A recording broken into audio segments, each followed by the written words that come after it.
á escola, xogábamos riba das penas. Facíamos comida nos furados das penas. Esmagábamos o ladrillo cunha pedra para facer clase de comida e verdura.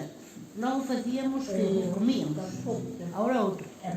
Tamén, cando íamos ás festas, levábamos os zapatos vellos po camiño e á volta quedábamos escondidos para traerlos á volta nos pés.